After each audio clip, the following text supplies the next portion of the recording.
Senhores, bom dia. Queria agradecer imensamente os senhores para estar prestigiando aqui a nossa sétima jornada de debates. Começamos nesse primeiro dia com um tema que é fundamental e que vem sendo chamando a atenção de todas as instituições, que é a questão da jornada de trabalho e as suas respectivas modificações. Tenho aqui muito orgulho de trazer aqui ao nosso lado o Dr. Gaudilei Arnone, que faz parte da assessoria jurídica do Sindicato das Santas Casas.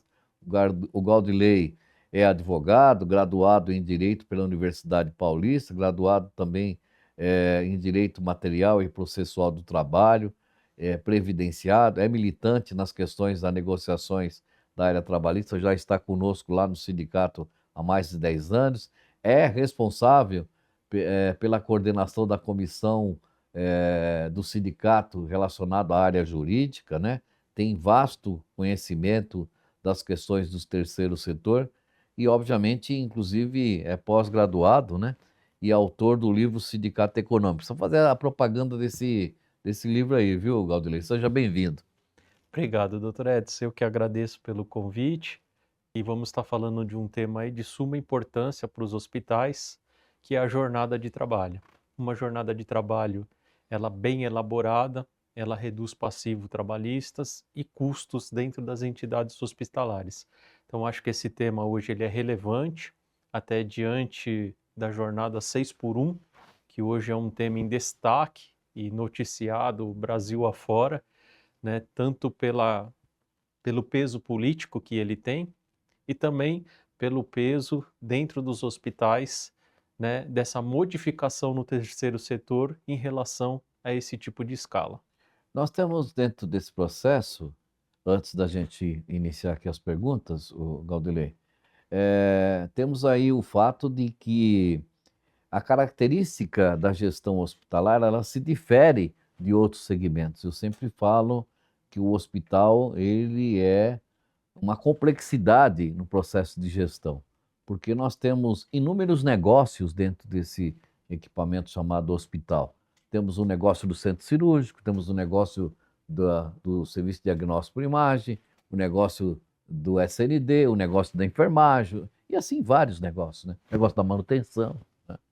Todos eles têm as suas características, seus objetivos, e, obviamente, como outros segmentos, existe aí as questões da jornada. E eu venho debatendo aos quatro ventos de que a imposição de goela abaixo de um sistema de jornada de trabalho, eu acho que não é uma questão que tenha que se colocar a nível constitucional, né? A Constituição, ela rege as questões de um direito da sociedade. Ela é, por isso se diz assim, a Carta Magna, né? Ela é a diretriz de toda a sobrevivência daquela sociedade. Agora, as suas peculiaridades, as suas especificações, então devem ser tratadas nas leis ordinárias, nas convenções coletivas e assim sucessivamente. Obviamente que essa questão da jornada em si, eu pactuo da ideia de que cada qual tenha que ser avaliada em seus respectivos segmentos, em especial, se for esse trato, nas convenções coletivas. O que você diz disso? Olha, doutor, é um tema que tem que ser analisado com bastante cautela. Hoje nós temos um ordenamento jurídico, como muito bem o senhor colocou, aonde a Constituição ela estabelece a jornada máxima de trabalho, ou seja, 44 horas semanais e 220 horas mensais. E dentro dessa jornada, né, você pode estabelecer outras jornadas desde que não ultrapasse esse limite constitucional. Então, dentro do setor hospitalar, como o senhor falou, cada setor tem uma característica específica e a gestão administrativa ela pode elaborar escalas que atendem melhor essa demanda. Então, ali dentro nós temos diversos tipos de escalas de trabalho, aonde você pode ter uma jornada 12 por 36, a tão falada jornada 6 por 1, tem jornada 5 por 2, e assim você pode ir intercalando, né, conforme a necessidade do hospital. Então, muitas das vezes, quando a gente toca num tema que fala de redução de carga horária e uma exclusão de uma determinada jornada de trabalho, isso automaticamente ele vai mexer em toda a estrutura dentro da instituição hospitalar. E muitas das vezes, né, quem está elaborando esse projeto de lei ou quem está à frente dessa discussão e desse debate, ele não chega a escutar o terceiro setor para ver quais as dores que esse terceiro setor está enfrentando, para ver como é que o terceiro setor vai se adequar caso seja realmente aprovado da forma que são colocados, né, e está sendo colocado, né, e agora aí em evidência a jornada 6 por 1 e a redução da carga horária, que Sim. nós temos o limite constitucional. Então, se nós valorizarmos, né, a negociação coletiva, eu acho que ela conseguiria suprir sem a necessidade, né, de a gente ter todo esse aparato aí jurídico, político, legislativo em relação às jornadas de trabalho. Até porque cada segmento tem suas características próprias, né? Eu tive numa reunião na Fiesp recentemente e nós estávamos falando com o pessoal do agronegócio e me colocaram uma situação lá que eu achei interessante. O pessoal que trabalha na área leiteira, né? Diz que não dá para fazer a ordenha das vacas todas no mesmo horário, tem que fazer de manhã e à tarde, né? Então é inconcebível você de goela abaixo dizer assim, olha, tem que ter essa jornada. Não tem. Cara, o restaurante, né? O hospital, correto? Podemos pegar outros segmentos, né? Que têm características próprias da sua atividade, né? E o hospital traz esse fato de que tem uma característica diferente, né?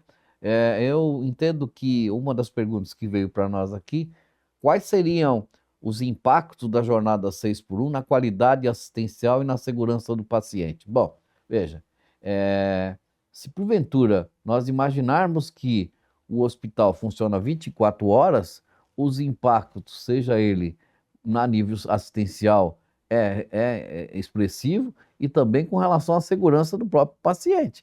Por quê? Se nós não tivermos mão de obra, como é que a gente vai atender, né? O que você acha?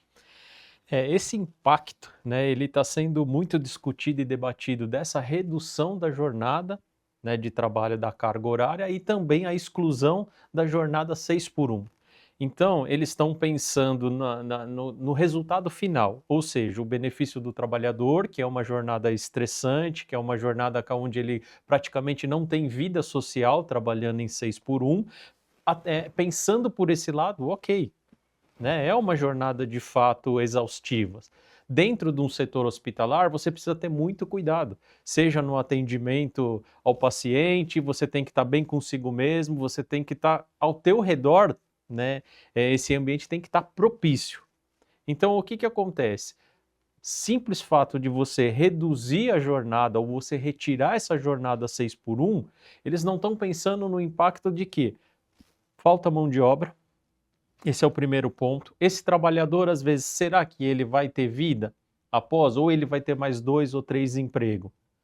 Né? Porque assim, a gente sabe que hoje, para as pessoas sobreviverem, elas têm 2 ou 3 empregos, principalmente na área da saúde. Então, será que esse trabalhador ele vai ter essa vida social esperado pelo resultado final da lei? Ou será que ele vai arrumar mais 2, 3 empregos e isso vai ter uma sobrecarga? Ele tem dessa sobrecarga, qual empregador vai ser responsável, né, se ele tiver um burnout, por exemplo? Então, assim, quem é que vai ser responsável por isso? Como a gente vai ter que apurar isso? Então, são dores, né, do setor que não são ouvidos e, ademais, você vai contratar a mão de obra. Para você contratar essa mão de obra, você precisa qualificar também essa mão de obra. E essa qualificação, ela também tem um custo. É. E ninguém está pensando nessa qualificação também. As pessoas estão hoje muito voltadas para como eu vou achar uma escala alternativa para suprir a supressão da 6 por 1. Como é que eu vou fazer para ter uma redução de custo ou não um aumento de custo? É.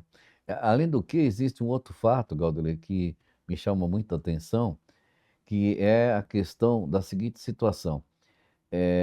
O objetivo da lei, sob o argumento institucional por parte do governo, de que há uma preocupação com a saúde e a convivência social, eu vejo que há um equívoco e eu acho que isso não é transparente. Por quê? Porque é uma faca de dois gumes. Qual seja, você pode reduzir a carga horária e propiciar estas pessoas agregarem um novo vínculo. Além de agregar um outro vínculo, a gente tem uma coisa no nosso segmento que é muito importante que todos ouçam. Nós temos atividades públicas, atividades privadas e atividades filantrópicas, as Santas Casas e hospitais filantrópicos. A atividade pública de um profissional que trabalha na área pública é diferente.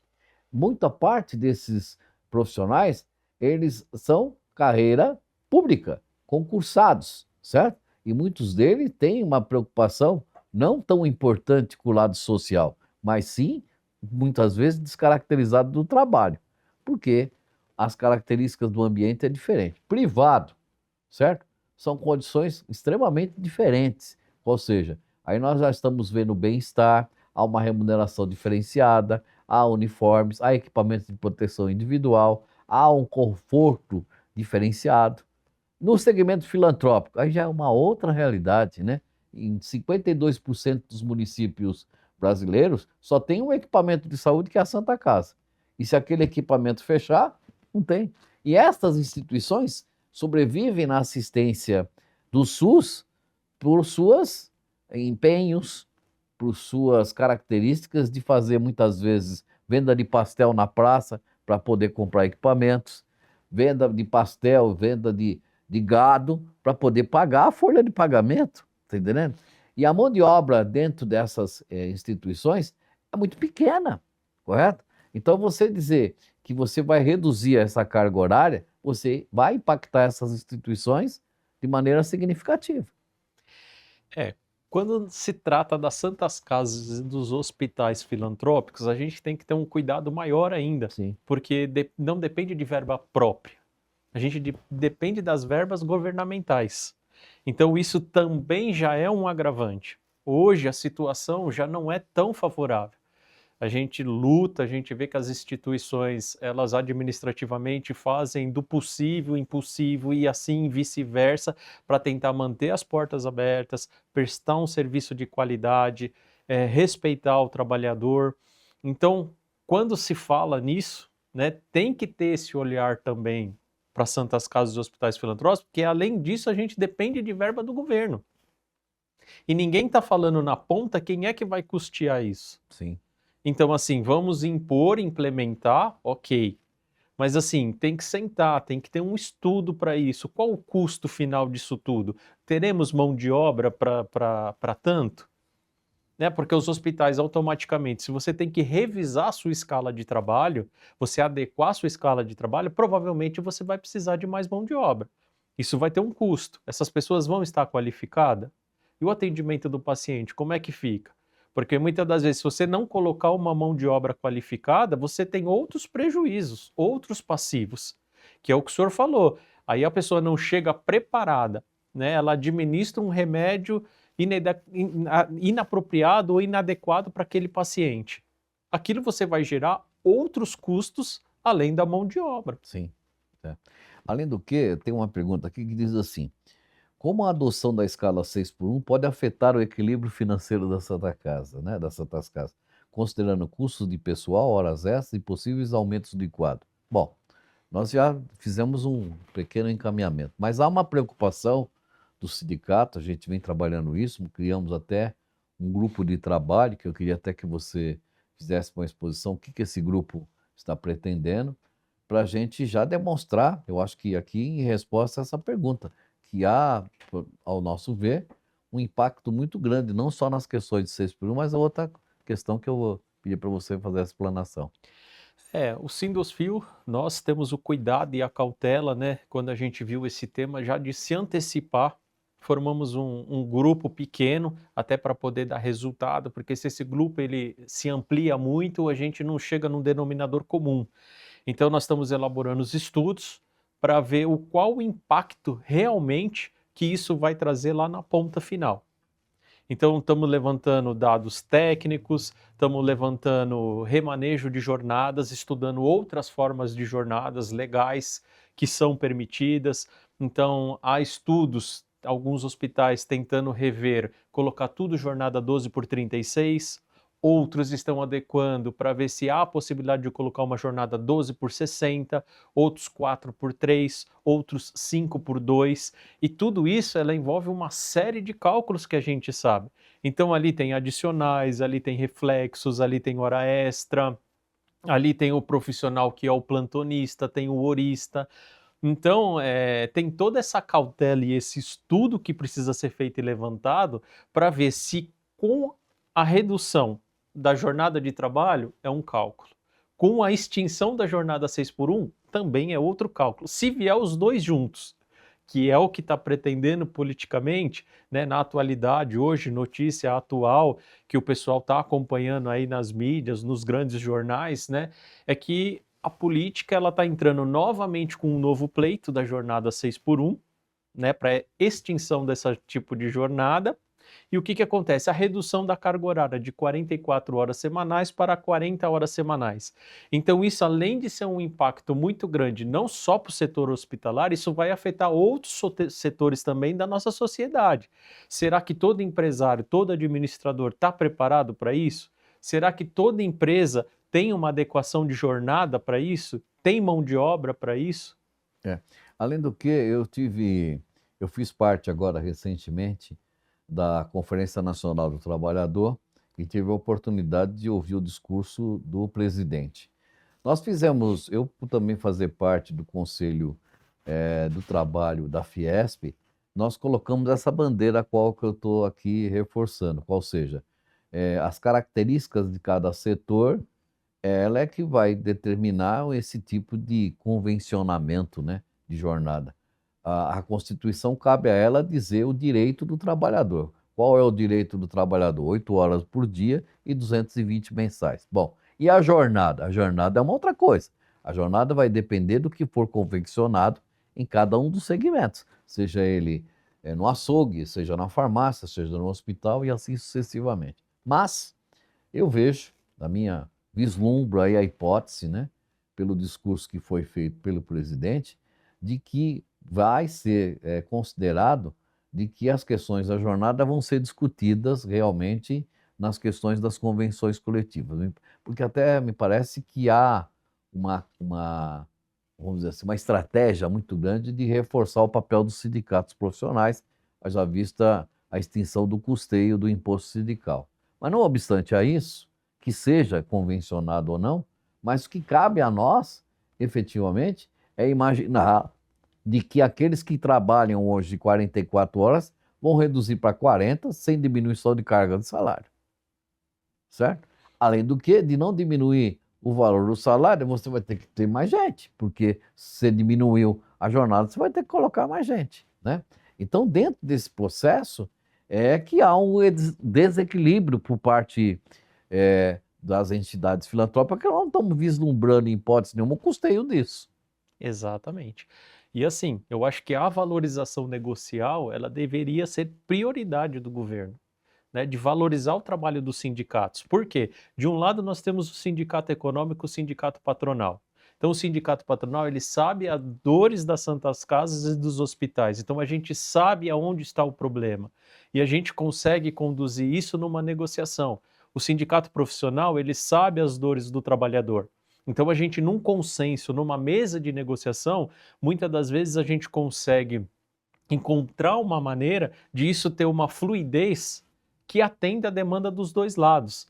Então, da forma que está vindo, como está sendo feito, dessa forma impositiva, imperativa, né? Nós vamos fazer, nós vamos colocar, é uma bandeira. Isso assim acaba assim prejudicando a sociedade num todo. Sim. Então, assim, seja o gestor hospitalar, seja o paciente que está lá na ponta, seja o trabalhador. Então, assim, a priori, no momento é assim, vamos catar esse trabalhador e dar uma qualidade de vida para ele. Mas qual qualidade de vida que você quer dar para esse trabalhador? Né? Então, assim, ele vai ter mais tempo com a família. Será que vai ter mais tempo com a família? Com a escassez de mão de obra, será que ele não vai sair de um emprego e entrar em outro? Então, assim, não estão pensando nessas situações. Simplesmente assim, é imperativo, impositivo, vamos fazer, vamos colocar. Só que tem que escutar os setores. Além do que, o Galdley, recentemente nós fomos, inclusive estive com você, em fazer uma assembleia lá na cidade de Rio Claro, e o gestor, naquela oportunidade, dizia o seguinte: doutor, não há como o senhor do sindicato tentar ajudar nós aí a fazer uma ideia que a gente possa fortalecer estratégias para que a gente possa cobrir o número de vagas da área de apoio? E aí eu não entendi muito bem a pergunta, aí depois é que eu vim fazer, esclarecendo que eles estavam com um problema muito sério em cumprir as vagas da área de apoio, em especial o pessoal que trabalhava na área de limpeza, auxiliar de limpeza. Por quê? Argumentava lá a gestora naquela oportunidade de que uma pessoa pode trabalhar numa casa, ganhar R$ 200 um dia, trabalhar na outra casa mais R$ 200, tem mais auxílio Bolsa Família, mas não sei o quê, ele não vai se sujeitar de forma alguma a submeter a uma ordem de serviço, a ter um chefe, a um horário.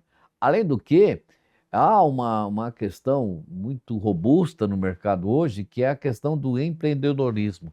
Todo mundo quer ser empresário, né? Então, o cara quer vender camiseta, o outro quer vender bijuteria, né? Um quer vender vídeos, né? Todo mundo quer ter o seu negócio próprio. E as pessoas não estão preparadas para isso. Agrega-se a isso ainda o fato de que os jovens que aí estão, eles não estão muito adeptos a receber ordem ou manter um vínculo por muito tempo. Eles não querem ter. Então, esse incremento de 6 por 1, que se assim o vier, vai ter que ter uma relação muito grande com esses cenários todos que eu expus, não? Sim. Essa é uma preocupação grande, porque assim, esse trabalhador, se ele vai fazer algumas diárias, então assim, ele pode fazer até 2 por dia. E no final, se você vê ele fizer de segunda a sexta 2 diárias, né, talvez ele acaba tendo uma remuneração maior do que se ele tivesse dentro de uma instituição. Só que ali ele também tem que pesar que dentro de uma instituição ele tem uma segurança. Ali ele está registrado, ele tem um fundo de garantia, ele tem férias, ele tem o 13º. E se ele trabalhando por conta, ele não vai ter esses benefícios, né? É. Então, assim, tem que pesar e colocar na balança os dois lados, mas assim, é o que o senhor falou, a sociedade ela evoluiu de um modo, né, muito rápido, principalmente o tecnológico, e hoje as pessoas mais jovens, é o que o senhor disse, né, ela prefere ter um trabalho mais dinâmico, mais livre, mais solto, do que ela estar presa dentro de uma instituição, prestando um trabalho ali de muitas das vezes 8 horas por dia ou numa jornada de 12 por 36. Então, assim, nós temos que estar preparado para essa evolução também. E eu acho que o setor filantrópico tem se preocupado, o Sindusfil tem qualificado essas pessoas para a gente também tratar de uma forma mais humanizada, né, para você entrar dentro de um ambiente hospitalar e você se sentir confortável de trabalhar ali dentro. Tanto é que nós do sindicato, né, doutor Edson, posso falar isso com toda certeza, a gente teve essa preocupação quando teve a NR1, essa inovação dos riscos psicossociais, o Sindusfil tomou a dianteira, saiu na frente, orientou os hospitais, vamos abrir um canal, vamos tratar isso. Por quê? Você acolhendo bem esse trabalhador, ele estando bem dentro do hospital, talvez ele possa indicar um amigo, um colega, chamar e falar assim: olha, você está trabalhando aí fora, mas vem aqui ver como é o ambiente aqui dentro. É um Sim. ambiente legal, humanizado, aqui tem canais de atendimento, a gente tem os nossos benefícios que a gente negocia na convenção coletiva de trabalho. Então, muitas das vezes, esse trabalhador, ele estando avulso, ele não tem um Sim. vale-refeição, ele não tem uma cesta básica, ele não tem um auxílio creche, e tudo isso é o quê? A valorização da negociação sindical.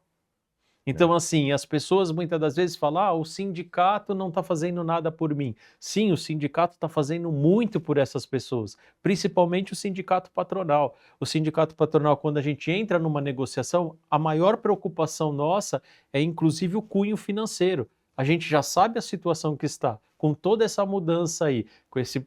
Vai sair a jornada 6 por 1? Não vai. Vai reduzir a carga horária ou não? Nós temos essa preocupação. Então, muitas das vezes as pessoas elas não vê o nosso trabalho, né, e fala assim: ah, mas o que que o sindicato fez por mim? Somente fechou a convenção? Não, não é somente fechou a convenção. Ali a gente conseguiu impor um limite de reajuste, um limite de benefícios, Um banco de horas, muitas das vezes, que você não tem o custo para pagar uma hora extra para esse trabalhador, você tem um banco de horas ali disponível para quando numa eventual serviço extraordinário você utilizar. Então são pontos que devem ser destacados, que também lá no resultado final ajudem muito, não só a instituição, mas como também valoriza o trabalhador. Então as pessoas elas têm que ver sim, né, ter essa valorização na negociação sindical e principalmente foi o que o senhor falou, se der a liberdade para os sindicatos negociarem a jornada, eu acho que isso seria um ponto fundamental, não só para a valorização das instituições sindicais, mas para chegar nesse equilíbrio entre empregador e empregado.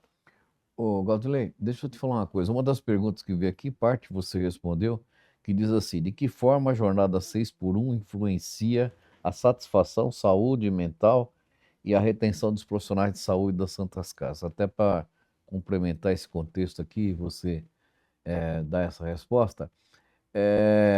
Nós vamos ter agora, nessa jornada, com o engenheiro Newton, grande engenheiro, nosso responsável pela comissão de gerenciamento, responsável pela área de segurança e medicina do trabalho, nós vamos falar lá sobre o plano de gerenciamento, né?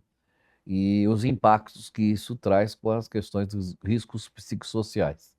Mas quando a gente fala da possibilidade de que implantar uma jornada 6x1, a influência e a satisfação disso, ou até mesmo contemplar as questões psicológicas do funcionário, vai de encontro ao fato de que, por ser um hospital, nós já tivemos recentemente uma quantidade expressiva de ações, né, do adicional de periculosidade em nível máximo, por questão do Covid.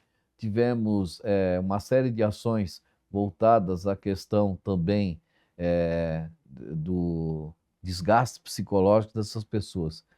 A gente imagina que as pessoas, muitas vezes, fazem da justiça do trabalho um comércio, né?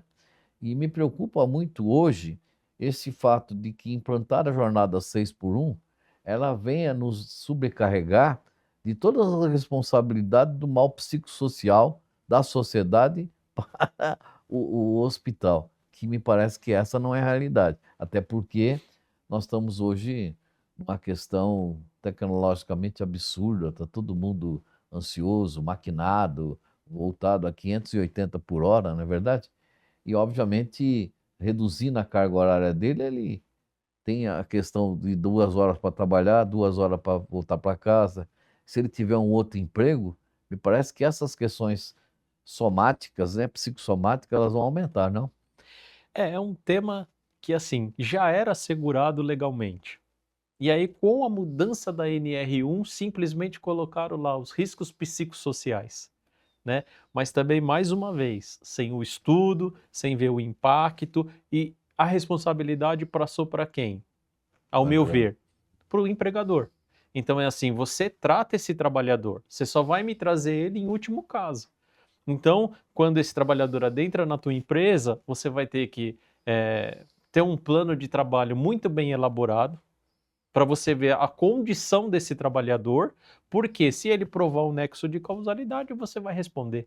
Então, se você tiver muito bem estruturado ali dentro da tua empresa, né, você ter um psicólogo, um canal de denúncia, então assim, isso também aumenta o custo para a instituição. E Sim. assim, você vai ter que tratar esse trabalhador para depois você mandar ele para o afastamento, caso isso seja necessário. Só que fatores externos podem corroborar com essa situação. Então, muitas das vezes, dentro do ambiente de trabalho, você está com um ambiente de trabalho bacana. Você tem ali um gestor legal, humano, que atende, que te ouve, que te orienta. Você tem um hospital que te dá as condições de você trabalhar. Tem ali um psicólogo, um canal 24 horas para você entrar, falar numa plataforma online. Então, assim, você tem meios dentro da tua estrutura. Aí ele sai de dentro do hospital, ele chega na residência dele, ele tem um problema familiar. Sim. Aí no outro dia ele vai levar isso para o trabalho, só que É, não é em decorrência do trabalho. sim.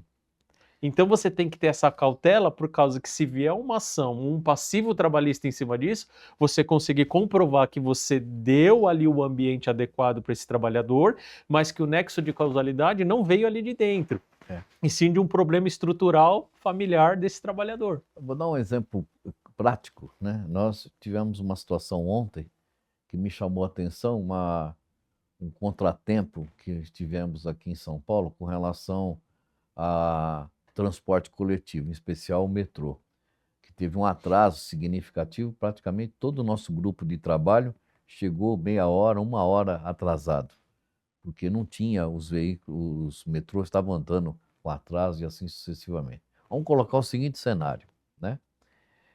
Quando você implementa uma jornada dessa de 6 por 1 e faz com que o funcionário esteja lá no horário determinado, se ele chega atrasado, né? Ou se ele na realidade tem que sair, aí não dá para esperar, né? Então, por exemplo, vou dar um exemplo. Um auxiliar de enfermagem, um técnico de enfermagem, né? Terminou o plantão dele 12h33 às 7 horas da manhã. O outro contingente não chegou no horário. Ele vai dizer assim, não, mas minha jornada terminou, certo? Eu tenho que ir embora, porque eu tenho um outro emprego, certo? E aí vai assim, não, mas o metrô atrasou, só dá para... Não, mas... E aí o paciente está ali, olha, o paciente precisa levar para o centro cirúrgico, o paciente precisa ser levado para o serviço de diagnóstico por imagem. Bom, ele fica aí para o plantão seguinte. É uma coisa que não... Por isso que a gente fala que cada um é uma realidade, cada situação é diferente. Não é assim, por exemplo, eu estou lá numa fábrica cuja a linha de montagem do produto de perfumes está rodando. A máquina está rodando lá, todo mundo. Chegou, venceu o plantão de 12 horas, venceu o plantão de 8 horas, desliga a máquina porque o outro não chegou ainda. Entendeu? Não tem cabimento um negócio desse. Você entendeu? Para tudo. Aí como é que vai fazer? Aí vamos pegar laticínios, uma linha de montagem, laticínios. Tá? O iogurte, está rodando ali, certo? Parou agora, então vai parar tudo, porque é uma coisa assim que as pessoas imaginam que é simples fazer uma legislação, mas tem que ouvir o outro lado, né? Nós temos que imaginar que tem repercussões, né? Então jogar isso para o empregador, não estou defendendo só o segmento da saúde, não, eu estou defendendo todos, né? E a assessoria jurídica, como um si, vai pegar essas rabos de foguete, né? No sentido de que ela tem que arrumar uma solução, e não é fácil, né? Quando nós falamos, por exemplo, que todo mundo questiona isso, né? Não tem nada a ver, mas tem a ver com a jornada. 12h36, você tem que...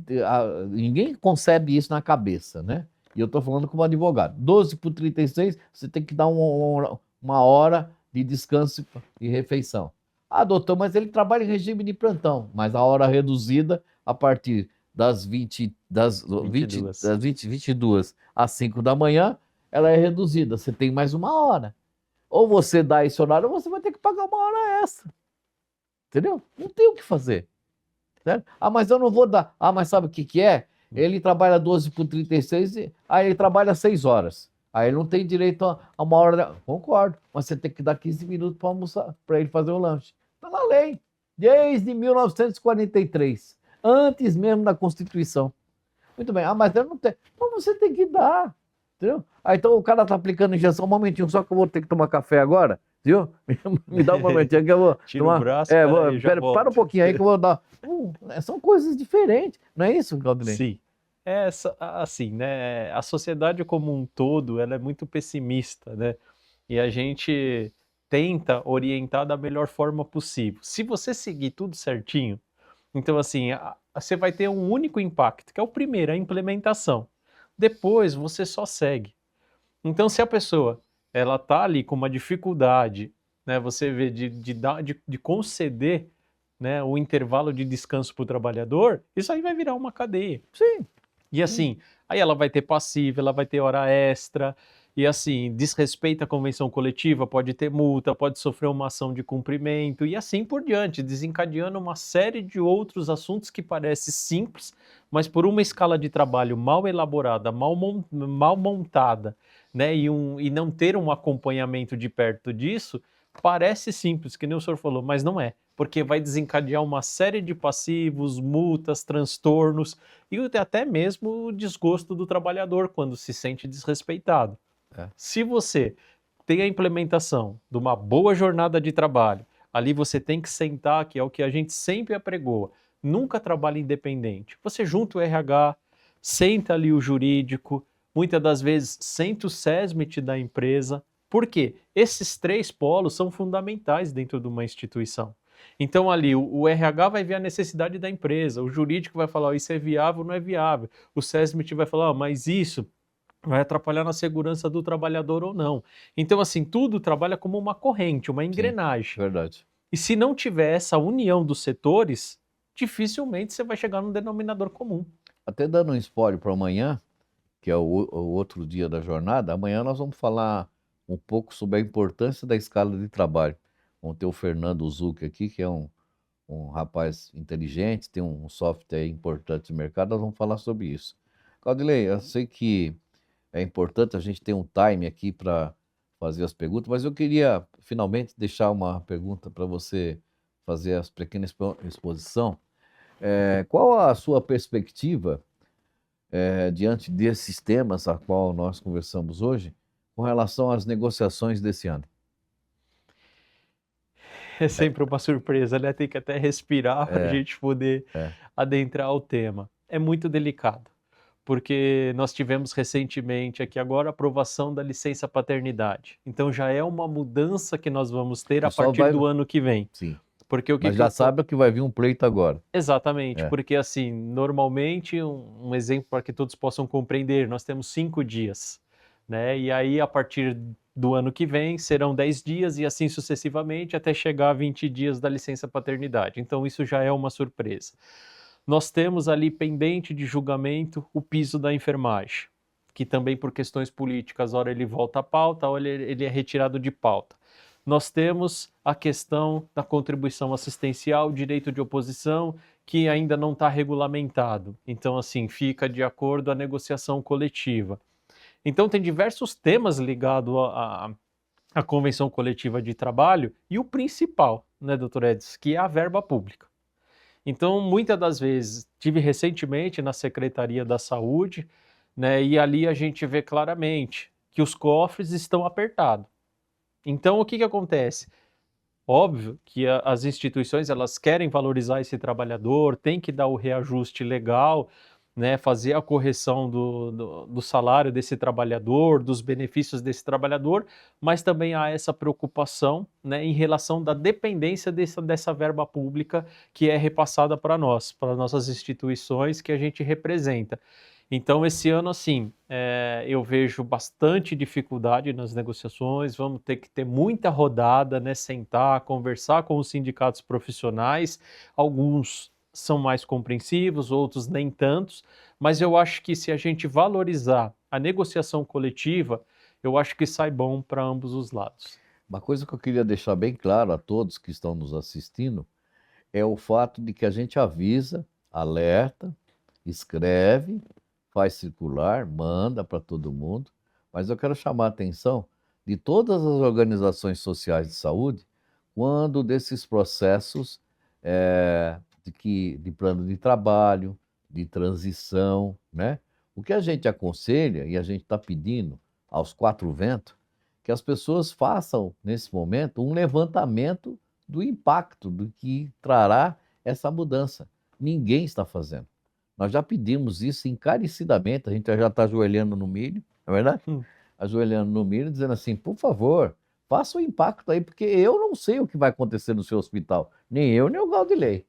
Mas se você pelo menos tiver o dever de casa cumprido, você já tem uma ideia mais ou menos de qual vai ser o impacto. É fundamental você ter isso.